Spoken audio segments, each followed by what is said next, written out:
പ്രിയപ്പെട്ട കൂട്ടുകാരെ, കൊട്ടാരക്കര മഹാരാജ ബിസിനസ് സ്കൂളിൻ്റെ പുതിയ ഒരു ഓൺലൈൻ ക്ലാസ്സിലേക്ക് നമുക്ക് പോകാം. ഇന്ന് നമ്മൾ പഠിക്കാനെ കൊണ്ട് പോകുന്നത്, ഇപ്പോൾ നമ്മൾ പഠിച്ചുകൊണ്ടിരിക്കുന്നത് അപ്ലൈഡ് കോസ്റ്റിംഗ് എന്ന് പറയുന്ന ബികോമിനകത്തെ ഒരു സബ്ജക്റ്റാണ്. 6ാമത്തെ സെമസ്റ്ററിലെ സബ്ജക്റ്റാണ്. അതിനകത്ത് മാർജിനൽ കോസ്റ്റിങ്ങിനെ പറ്റിയാണ് നമ്മളിപ്പോൾ പഠിക്കാനെ കൊണ്ട് പോകുന്നത്. 4ാമത്തെ ചാപ്റ്ററാണ് മാർജിനൽ കോസ്റ്റിംഗ്. ഇത് പഠിപ്പിക്കുന്നതിന് മുമ്പ് കുഞ്ഞുങ്ങളോട് എനിക്ക് പറയാനെ കൊണ്ടുള്ളത്, ഞാൻ പഠിപ്പിക്കുന്ന കാര്യങ്ങൾ വളരെ ബേസിക് ലെവലിലായിട്ടായിരിക്കും നിങ്ങൾക്ക് പറഞ്ഞു തരിക. വളരെ മലയാളത്തിൽ വളരെ ബേസിക് ലെവലിലാണ് ഞാൻ നിങ്ങൾക്ക് പറഞ്ഞു തരിക. നിങ്ങൾക്ക് എന്തെങ്കിലും സംശയങ്ങളുണ്ടെങ്കിൽ ദയവായി നിങ്ങൾ എന്നോട് ചോദിക്കുക. ആദ്യത്തെ വീഡിയോ നമ്മളിതിൻ്റെ കൺസെപ്റ്റുകളാണ്. ആ കൺസെപ്റ്റുകൾ നിങ്ങൾ എന്ത് ചെയ്യുക, ഒന്നിലധികം തവണ വീഡിയോ ക്ലാസ്സുകൾ കേൾക്കുക, കഴിയുന്നതും നോട്ടുകൾ എഴുതുക. അതിനുശേഷം മാത്രം നമ്മളുടെ കണക്കുകളിലേക്ക് പോകാം. ഓക്കെ, അപ്പോൾ നമുക്ക് ഇതിൻ്റെ ബേസിക്കുകളെല്ലാം ഒന്ന് നോക്കാം. മാർജിനൽ കോസ്റ്റിങ്ങിനെ പറ്റി പറയുന്നതിന് മുമ്പ് ഏറ്റവും ആദ്യമേ കോസ്റ്റിനെ പറ്റി നമ്മൾക്കൊന്ന് പറയാം. കോസ്റ്റ് എന്നാൽ ചിലവ് എന്നാണ് അർത്ഥം. അതായത് ഒരു സാധനം ഉൽപ്പാദിപ്പിക്കുന്നതിന് വേണ്ടി ഉണ്ടാവുന്ന ചിലവിനെയാണ് കോസ്റ്റ് എന്ന് പറയുന്നത്. ഈ കോസ്റ്റുകളെ പ്രധാനമായും 3 രീതിയിൽ നമ്മൾ ക്ലാസിഫൈ ചെയ്തിട്ടുണ്ട്. ഒന്നാമത്തേത് ഫിക്സഡ് കോസ്റ്റ്, രണ്ടാമത്തേത് വേരിയബിൾ കോസ്റ്റ്, മൂന്നാമത്തേത് സെമി വേരിയബിൾ കോസ്റ്റ്. എന്താണ് ഫിക്സഡ് കോസ്റ്റ് എന്ന് നമുക്ക് നോക്കാം. ഓക്കെ, ഫിക്സഡ് കോസ്റ്റ് എന്താണ് എന്ന് ചോദിച്ചു കഴിഞ്ഞാൽ, ഔട്ട്പുട്ട് എത്ര തന്നെയാണേലും total fixed cost remain constant. Okay, അപ്പോൾ ഔട്ട്പുട്ട് എത്ര രൂപയാണെങ്കിലും ടോട്ടൽ ഫിക്സഡ് കോസ്റ്റ് എന്തായിരിക്കും? കോൺസ്റ്റന്റ് ആയിരിക്കും. ഒരു ഉദാഹരണം നോക്കാം. ഇപ്പോൾ output total fixed cost, 1 unit പോലും ഉൽപ്പാദിപ്പിച്ചിട്ടില്ല, അവിടെ നമുക്ക് ഒരു 1000 രൂപ വാടക കൊടുക്കേണ്ടി വന്നു. സപ്പോസ് ഒരു ഫാക്ടറിക്ക് നമ്മൾ വാടക കൊടുക്കണം. ഓക്കെ, അപ്പോൾ നമ്മൾ ആദ്യമേ ആ ഫാക്ടറി എടുത്തിട്ടു, 1 യൂണിറ്റ് സാധനം പോലും ഉൽപ്പാദിപ്പിച്ചിട്ടില്ല, 1000 രൂപ നമ്മൾ എന്ത് കൊടുക്കണം? വാടക എടുക്കണം. ഓക്കെ, പിന്നീട് 2ാമത്തെ മാസം 100 യൂണിറ്റ് ഉൽപ്പാദിപ്പിച്ചു. 100 യൂണിറ്റ് ഉൽപ്പാദിപ്പിച്ചാലും വാടക കാശിന് മാറ്റമൊന്നുമില്ലല്ലോ, 1000 രൂപ കൊടുക്കണം. 3ാമത്തെ മാസം 1000 യൂണിറ്റ് സാധനം ഉൽപ്പാദിപ്പിച്ചു, അപ്പോഴും വാടക എന്താണ്? 1000 രൂപ തന്നെയാണ്. നോക്കൂ, ഔട്ട്പുട്ടിന് വ്യത്യാസം വന്നു, but total fixed cost that remain constant. അപ്പോൾ അത്തരത്തിലുള്ള കോസ്റ്റുകളെയാണ് നമ്മൾ എന്തെന്ന് പറയുന്നത്? ടോട്ടൽ ഫിക്സഡ് കോസ്റ്റ് അഥവാ ഫിക്സഡ് കോസ്റ്റ് എന്ന് പറയുന്നത്. ഓക്കെ, അപ്പം ഫിക്സഡ് കോസ്റ്റിന്റെ പ്രത്യേകത എന്താണെന്ന് മനസ്സിലായല്ലോ. What ever it may be the output എത്ര തന്നെയാണെങ്കിലും total fixed cost that remain constant. അതിനുള്ള ഉദാഹരണങ്ങളാണ്: 1 റെന്റ്, 2 സ്റ്റാഫ് സാലറി. ഓക്കെ, ഇങ്ങനെയൊക്കെയുള്ള സാധനങ്ങളിൽ എന്തായിരിക്കും? ഫിക്സഡ് കോസ്റ്റ് ആയിരിക്കും. കാരണം അവിടെ ഔട്ട്പുട്ട് ഉണ്ടെങ്കിലും ഇല്ല എങ്കിലും നമ്മൾ ഈ കോസ്റ്റ് എന്ത് ചെയ്തേ പറ്റൂ? കൊടുത്തേ പറ്റുകയുള്ളൂ. അടുത്താണ് വേരിയബിൾ കോസ്റ്റ്. വേരിയബിൾ കോസ്റ്റിന് 2 പ്രത്യേകതകളാണുള്ളത്. ഒന്ന്, total variable cost remain changed based on output. ഔട്ട്പുട്ടുകൾക്കനുസരിച്ച് ടോട്ടൽ ഫിക്സഡ് കോസ്റ്റിൽ ടോട്ടൽ വേരിയബിൾ കോസ്റ്റിൽ എന്ത് ചെയ്തേക്കാം? വ്യത്യാസം വന്നേക്കാം. But per unit cost remain constant. 1 unit സാധനത്തിന്റെ വില എപ്പോഴും എന്തായിരിക്കും? കോൺസ്റ്റന്റ് ആയിരിക്കും. അത്തരത്തിലുള്ള കോസ്റ്റുകളെയാണ് നമ്മൾ എന്തെന്ന് പറയുന്നത്? വേരിയബിൾ കോസ്റ്റ് എന്ന് പറയുന്നത്. അപ്പം വേരിയബിൾ കോസ്റ്റിന്റെ പ്രത്യേകത എന്താണ്? ടോട്ടൽ വേരിയബിൾ കോസ്റ്റ് ഔട്ട്പുട്ടുകൾക്കനുസരിച്ച് വേരി ചെയ്യും. പക്ഷേ പെർ യൂണിറ്റ് കോസ്റ്റ്, 1 യൂണിറ്റ് സാധനത്തിന്റെ വില എന്ത് ചെയ്യത്തില്ല? വ്യത്യാസം വരികയില്ല, അതങ്ങനെ തന്നെ നിൽക്കും. അതിനെയാണ് നമ്മൾ എന്ത് എന്ന് പറയുന്നത്? വേരിയബിൾ കോസ്റ്റ് എന്ന് പറയുന്നത്. ഒരു ഉദാഹരണം നോക്കാം. ഓക്കെ, സപ്പോസ് 1 കിലോഗ്രാം റൈസിന്, നമ്മളൊരു തട്ടുകടയാണെന്നിരിക്കട്ടെ, അല്ലെങ്കിൽ ഒരു ഹോട്ടലാണെന്നിരിക്കട്ടെ, 1 കിലോഗ്രാം റൈസിന് സപ്പോസ് 10 രൂപയാണ്. അപ്പോൾ 1 കിലോഗ്രാമിന് എത്രയായി? 10. ടോട്ടൽ വേരിയബിൾ കോസ്റ്റ് എത്രയാണ്? 10 രൂപ തന്നെയാണ്. ഇനി അടുത്ത് നോക്കാം. നമ്മൾ 10 കിലോഗ്രാം വാങ്ങിച്ചു. Okay, per unit cost same തന്നെ ആയിരിക്കത്തില്ലേ? 10 രൂപ തന്നെയാണ്. അപ്പോൾ 10 × 10 100. നമ്മളിനി 100 കിലോഗ്രാം അരി വാങ്ങിച്ചു. അപ്പോഴും 1 കിലോയുടെ വില എത്രയാണ്? 10 രൂപയാണ്. അപ്പോൾ എത്രയായി? 1000. നോക്കൂ, ടോട്ടൽ വേരിയബിൾ കോസ്റ്റ് എന്ന് പറയുന്ന ഈ സാധനം ഔട്ട്പുട്ടുകൾക്കനുസരിച്ച് എന്ത് ചെയ്തു? വേരി ചെയ്തു. 1 യൂണിറ്റ് ആയപ്പോൾ 10 രൂപയായത്, 10 യൂണിറ്റ് ആയപ്പോൾ 100 രൂപയായി, 100 യൂണിറ്റ് ആയപ്പോൾ എത്രയായി? 1000 രൂപയായി. But per unit cost that remain constant. ഒരു യൂണിറ്റ് സാധനത്തിന്റെ വില എന്തായിരിക്കും? കോൺസ്റ്റന്റ് തന്നെയായിരിക്കും. ഇതിനെ പറയുന്ന പേരാണ് വേരിയബിൾ കോസ്റ്റ്. അപ്പം ഫിക്സഡ് കോസ്റ്റിന്റെ പ്രത്യേകത എന്താണ്? ഔട്ട്പുട്ട് എത്ര തന്നെയാണേലും ടോട്ടൽ കോസ്റ്റ് എന്തായിരിക്കും? കോൺസ്റ്റന്റ് ആയിരിക്കും. പെർ യൂണിറ്റ് കോസ്റ്റിന് വ്യത്യാസം വരും ഉറപ്പായിട്ടും. വേരിയബിൾ കോസ്റ്റ് ആണേലോ ഔട്ട്പുട്ടിനനുസരിച്ച് ടോട്ടൽ വേരിയബിൾ കോസ്റ്റിൽ വ്യത്യാസം ഉണ്ടാകും. പക്ഷെ പെർ യൂണിറ്റ് കോസ്റ്റിൽ യാതൊരു വിധത്തിലുള്ള വ്യത്യാസവും ഉണ്ടാവുകയില്ല. ഇനി അടുത്താണ് semi variable cost. Okay, it is like our electricity bill. Okay, fixed to an extent. ഒരു പരിധി വരെ എന്തായിരിക്കും? ഇത് ഫിക്സഡ് ആയിരിക്കും. ലേറ്റർ അതിനുശേഷം ഇറ്റ് മേ വേരി. ഇതെന്തോ മക്കളെ? വ്യത്യാസപ്പെടും. അത്തരത്തിലുള്ള കോസ്റ്റുകളെയാണ് നമ്മൾ എന്തെന്ന് പറയുന്നത് മക്കളെ? Semi variable cost. അപ്പം മാർജിനൽ കോസ്റ്റിങ്ങിനെ പറ്റി പഠിക്കുമ്പോൾ ആദ്യമേ നിങ്ങൾ മനസ്സിലാക്കേണ്ടത് കോസ്റ്റുകളെ പറ്റിയാണ്. കോസ്റ്റുകളുടെ ബിഹേവിയറുകളെ പറ്റിയാണ്. ഫിക്സഡ് കോസ്റ്റ് ഔട്ട്പുട്ട് എത്ര തന്നെയാണെങ്കിലും ഫിക്സഡ് കോസ്റ്റ് എന്തായിരിക്കും? കോൺസ്റ്റന്റ് ആയിരിക്കും. ടോട്ടൽ ഫിക്സഡ് കോസ്റ്റ് എന്തായിരിക്കും? കോൺസ്റ്റന്റ് ആയിരിക്കും. വേരിയബിൾ കോസ്റ്റുകൾ എന്ന് വെച്ച് കഴിഞ്ഞാൽ ഔട്ട്പുട്ടുകൾക്കനുസരിച്ച് മാറും. പക്ഷെ പെർ യൂണിറ്റ് കോസ്റ്റ് എന്ന് വെച്ചാൽ ഒരു യൂണിറ്റ് സാധനത്തിന്റെ വില എന്തായിരിക്കും? എപ്പോഴും സെയിം ആയിരിക്കും. അതാണ് സെമി വേരിയബിൾ കോസ്റ്റ്. അത് ഒരു പരിധി വരെ എന്തായിരിക്കും? ഫിക്സഡ് ആയിരിക്കും. അതിനുശേഷം എന്തായിരിക്കും? വ്യത്യാസപ്പെടും. Okay, then what is marginal cost? Marginal cost is additional cost. Marginal cost എന്ന് വെച്ച് കഴിഞ്ഞാൽ എന്താണ്? അഡീഷണൽ കോസ്റ്റ് ആണ്, അധികമായി ഉണ്ടാവുന്ന ചിലവാണ്. ഓക്കെ, അതായത് മാർജിനൽ കോസ്റ്റ് എന്ന് വെച്ച് കഴിഞ്ഞാൽ എന്താണ്? അഡീഷണൽ ആയിട്ട് ഉണ്ടാവുന്ന കോസ്റ്റ് ആണ്. അഡീഷണൽ ആയിട്ട് ഉണ്ടാവുന്ന കോസ്റ്റ് എന്ന് വെച്ച് കഴിഞ്ഞാൽ ഒരു യൂണിറ്റ് സാധനം ഉൽപ്പാദിപ്പിക്കുമ്പോൾ ഉണ്ടാകുന്ന അധിക ചെലവുകളെയാണ് നമ്മൾ എന്ന് പറയുന്നത്? മാർജിനൽ കോസ്റ്റ് എന്ന് പറയുന്നത്. ഓക്കെ, നോർമലി മാർജിനൽ കോസ്റ്റ് എന്ന് പറയുന്നത് എന്ത് തന്നെയാണ്? വേരിയബിൾ കോസ്റ്റ് തന്നെയാണ്. മാർജിനൽ കോസ്റ്റ് എന്ന് പറയുന്നത് എന്ത് തന്നെയാണ് മക്കളെ?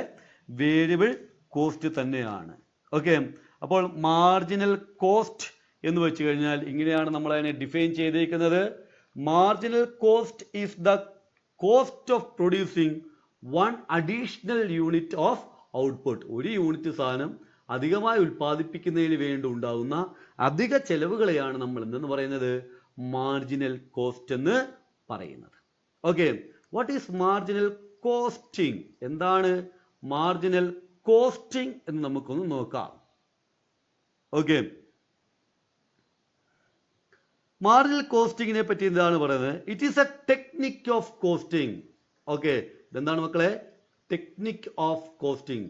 കോസ്റ്റിങ്ങിന്റെ ഒരു ടെക്നിക്കാണ്. It is a technique of costing which studies the effect of profit of change in the volume and type of output. Volume എന്ന് വെച്ച് കഴിഞ്ഞാൽ unit, and type of output, ഔട്ട്പുട്ടുകൾ അതായത് പ്രോഡക്റ്റ്.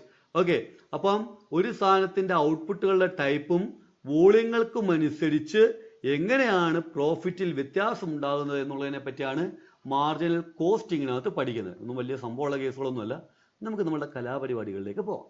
ഓക്കെ, ഇനി പറയുന്ന കാര്യങ്ങൾ നിങ്ങൾ ശ്രദ്ധിച്ചിരിക്കണം.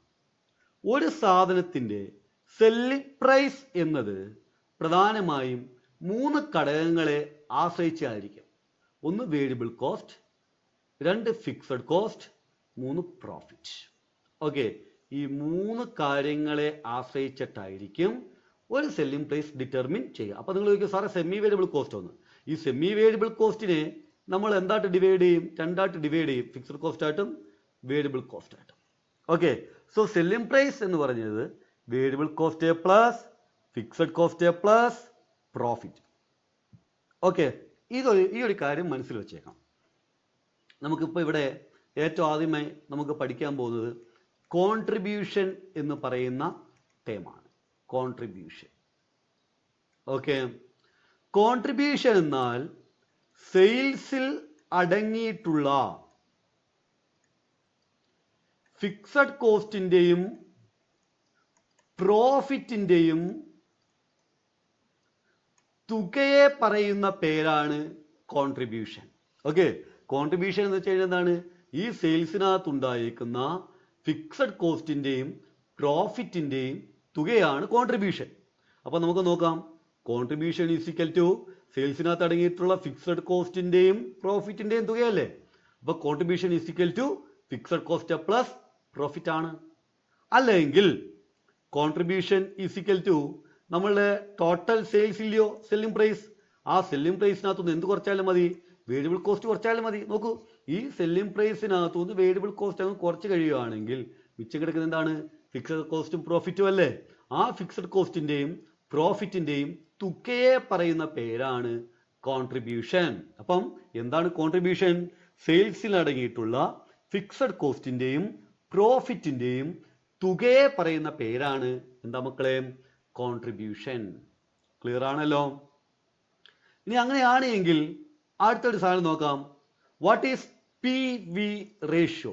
എന്താണ് പി വി റേഷ്യോ? ഓക്കെ, സെയിൽസിൽ അടങ്ങിയിട്ടുള്ള ഫിക്സഡ് കോസ്റ്റിന്റെയും പ്രോഫിറ്റിന്റെയും അനുപാതത്തെയാണ് ഓക്കെ നമ്മൾ എന്ന് പറയുന്നത് പി വി റേഷ്യോ എന്ന് പറയുന്നത്. സെയിൽസിനകത്ത് അടങ്ങിയിട്ടുള്ള ഫിക്സഡ് കോസ്റ്റിന്റെയും പ്രോഫിറ്റിന്റെയും പ്രപ്പോർഷൻ, അനുപാതം. അപ്പൊ sales is equal to variable cost plus fixed cost plus profit അല്ലേ? അപ്പം പി വി റേഷ്യോ എന്ന് വെച്ചാൽ എന്താണ്? സെയിൽസിനകത്ത് അടങ്ങിയിട്ടുള്ള ഫിക്സഡ് കോസ്റ്റിന്റെയും പ്രോഫിറ്റിന്റെയും തുക. ഓക്കെ, അപ്പൊ P V ratio is equal to fixed cost plus profit divide by sales. അല്ലെങ്കിൽ നമുക്കറിയാം ഫിക്സഡ് കോസ്റ്റ് പ്ലസ് പ്രോഫിറ്റിനെ പറഞ്ഞ മറ്റൊരു പേരാണ് contribution divide by sales into 100 ഉണ്ട്, പെർസെൻറ്റേജ് ആയതുകൊണ്ട്. ഓക്കെ, ഇനി മറ്റൊരു രീതിയിൽ പറയാം. സപ്പോസ് സെയിൽസ് എന്ന് പറയുന്നത് 100% ആണ്, minus proportion of variable cost, percentage of variable cost is equal to contribution, P V ratio. Okay, ഇപ്പൊ വേരിയബിൾ കോസ്റ്റിന്റെ അനുപാതം എത്രയാണ്? 40%. അങ്ങനെയാണെങ്കിൽ ബാക്കി 60% എന്തായിരിക്കും? ഫിക്സഡ് കോസ്റ്റിന്റെയും പ്രോഫിറ്റിന്റെയും അനുപാതമായിരിക്കത്തില്ലയോ? അപ്പൊ സ്വാഭാവികമായും പി വി റേഷ്യോ എന്ന് പറയുന്നത് എങ്ങനെയൊക്കെ നമുക്ക് കണ്ടുപിടിക്കാം? പി വി റേഷ്യോ കണ്ടുപിടിക്കാം എന്നത് എങ്ങനെയാന്ന് വെച്ച് കഴിഞ്ഞാൽ ഒന്നെങ്കിൽ fixed cost plus profit divide by sales, അല്ലെങ്കിൽ contribution divide by sales into 100. Okay, ഇവിടെ ഇൻറ്റു 100 ഉണ്ടേ. അല്ല എങ്കിൽ contribution is equal to 100 minus percentage of variable cost. Okay, ഈ രീതിയിൽ നമുക്ക് എന്ത് കണ്ടുപിടിക്കാം? ഈ പി വി റേഷ്യോ കണ്ടുപിടിക്കാം. ഇനി അടുത്തൊരു സംഭവമാണ് ബ്രേക്ക് ഈവൻ പോയിന്റ്. എന്താണ് ഈ ബ്രേക്ക് ഈവൻ പോയിന്റ് എന്ന് നോക്കാം. ലാഭവും ഇല്ല നഷ്ടവും ഇല്ലാത്ത പോയിന്റ്. ലാഭവും ഇല്ല അവിടെ, നഷ്ടവുമില്ല. ആ ഒരു പോയിന്റിനെയാണ് നമ്മൾ എന്തെന്ന് പറയുന്നത്? ബ്രേക്ക് ഈവൻ പോയിന്റ് എന്ന് പറയുന്നത്. അപ്പൊ ബ്രേക്ക് ഈവൻ പോയിന്റ് കണ്ടുപിടിക്കാനെ കൊണ്ട് fixed cost divide by P V ratio is break even point in rupees. അതായത് എത്ര രൂപയുടെ സാധനം വിറ്റാലാണ്, അല്ലെങ്കിൽ എത്ര രൂപയുടെ സെയിൽസ് നടക്കുമ്പോഴാണ് ലാഭവുമില്ല നഷ്ടവും ഇല്ലാത്തതെന്ന് അറിയാനെ കൊണ്ട് നമ്മൾ ഉപയോഗിക്കുന്ന ഇക്വേഷനാണ് എന്താ? Fixed cost plus fixed cost divided by P V ratio. Okay, ഇനി ബ്രേക്ക് ഈവൻ പോയിന്റ് കണ്ടുപിടിക്കാൻ മറ്റൊരു സംഭവം ഉണ്ട്. Fixed cost divide by contribution per unit. എങ്ങനെയാണ്? യൂണിറ്റിലാണ് കണ്ടുപിടിക്കേണ്ടത് എങ്കിൽ, അതായത് എത്ര യൂണിറ്റ് സാധനം വിറ്റാലാണ് ലാഭവുമില്ല നഷ്ടവുമില്ലാത്തൊരവസ്ഥയിലേക്ക് എത്തുന്നതെന്ന് അറിയാനൊക്കെ ഉണ്ട് നമ്മൾ എന്തുപയോഗിച്ചാൽ മതി? Fixed cost divide by contribution per unit ഉപയോഗിച്ചിരുന്നാൽ മതി.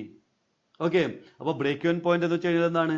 ലാഭവുമില്ല നഷ്ടവുമില്ലാത്ത പോയിന്റുകളെയാണ് നമ്മൾ എന്ത് എന്ന് പറയുന്നത്? ബ്രേക്ക് ഈവൻ പോയിന്റ് എന്ന് പറയണത്. ക്ലിയർ ആണല്ലോ? ഓക്കെ, അത് എങ്ങനെ കണ്ടുപിടിക്കാം? റുപ്പീസിൽ കണ്ടുപിടിക്കാം, യൂണിറ്റിൽ കണ്ടുപിടിക്കാം. റുപ്പീസിലാണെങ്കിൽ എങ്ങനെയാണ്? Fixed cost divide by P V ratio. യൂണിറ്റിലാണല്ലോ fixed cost divide by contribution per unit. Next, margin of safety. എന്താണ് മാർജിൻ ഓഫ് സേഫ്റ്റി നോക്കാം. ബ്രേക്ക് ഈവൻ പോയിന്റിന് ശേഷമുള്ള ടോട്ടൽ സെയിൽസിനെ പറയുന്ന പേരാണ് എന്താ മക്കളെ, margin of safety. Okay, margin of safety എന്ന് വെച്ച് കഴിഞ്ഞാൽ ബ്രേക്ക് ഈവൻ പോയിന്റിന് ശേഷമുണ്ടായേക്കുന്ന ടോട്ടൽ സെയിൽസുകളെ പറയുന്ന പേരാണ് എന്താ മക്കളെ, മാർജിൻ ഓഫ് സേഫ്റ്റി. ഓക്കെ, അപ്പൊ ഈ മാർജിൻ ഓഫ് സേഫ്റ്റി കണ്ടുപിടിക്കുന്നത് എങ്ങനെയാണ് എന്ന് നമുക്കൊന്ന് നോക്കാം. How to compute the margin of safety. Margin of safety കണ്ടുപിടിക്കാനെ കൊണ്ടുള്ള ഇക്വേഷൻസ് എങ്ങനെയാണ് എന്ന് നമുക്കൊന്ന് നോക്കാം. ഒന്ന്, margin of safety is equal to profit divide by P V ratio. Margin of safety എങ്ങനെയാണെങ്കിൽ റുപ്പീസിലാണ് എങ്കിൽ, മാർജിൻ ഓഫ് സേഫ്റ്റി റുപ്പീസിലാണ് എങ്കിൽ കണ്ടുപിടിക്കാനെ കൊണ്ടുള്ള ഇക്വേഷൻ എങ്ങനെയാണ്, profit divide by P V ratio. Okay, അതായത് മാർജിൻ ഓഫ് സേഫ്റ്റി എത്ര രൂപയുടെ ലാഭം ഉണ്ടാകും എന്നറിയുന്നതിന് വേണ്ടിയാണ് നമ്മൾ profit divide by P V ratio ഉപയോഗിക്കുന്നത്. ഇനി മാർജിൻ ഓഫ് സേഫ്റ്റി യൂണിറ്റിൽ നമുക്ക് കണ്ടുപിടിക്കാം. Profit divide by contribution per unit. എങ്ങനെയാണെങ്കിലാണ് മാർജിൻ ഓഫ് സേഫ്റ്റി യൂണിറ്റിലാണ് എങ്കിൽ. ഓക്കെ, കണക്കുകളൊക്കെ ചെയ്യുമ്പോൾ ഈ സംഭവങ്ങളെല്ലാം നമുക്ക് കുറച്ചും കൂടെ ക്ലിയർ ആവും. നിങ്ങൾ ആദ്യം ഇത് വൃത്തിയായിട്ട് പറഞ്ഞ് പഠിക്കുക, ഇക്വേഷൻസുകളൊക്കെ എഴുതി പഠിക്കുക. നമ്മളെപ്പോഴും മനസ്സിലാക്കേണ്ട ഒരു കാര്യം, ഒരു ചാപ്റ്ററിനെ പറ്റി ഒരു ബേസിക് ഐഡിയ നമുക്കുണ്ടാവണം, അതിൻ്റെ ഒരു ഓവർവ്യൂ നമുക്കുണ്ടാവണം. ആ ഓവർവ്യൂ വൃത്തിയായിട്ട് പഠിക്കുകയാണെങ്കിൽ you got a mark and you have to thoroughly understand the topic. നമ്മളിപ്പം നിങ്ങൾ ഡിഗ്രിയൊക്കെ കഴിഞ്ഞിട്ട് വലിയ പ്രൊഫഷണൽ കോഴ്സുകൾ എടുക്കണം. CA, CMA, ACCA, CMA, USA, അങ്ങനെയൊക്കെയുള്ള കോഴ്സുകളൊക്കെ എടുത്ത് മുമ്പോട്ട് പോകണം. അങ്ങോട്ടൊക്കെ പോകുമ്പോൾ നമുക്ക് ഇതിൻ്റെയൊക്കെ ബേസിക്സ് വളരെ അത്യാവശ്യമാണ്. ഇനി അടുത്താണ് sales to earn desired profit. Sales to earn desired profit. എന്താണ് ഈ sales to earn desired profit? നമ്മൾ മനസ്സിൽ ഉദ്ദേശിക്കുന്ന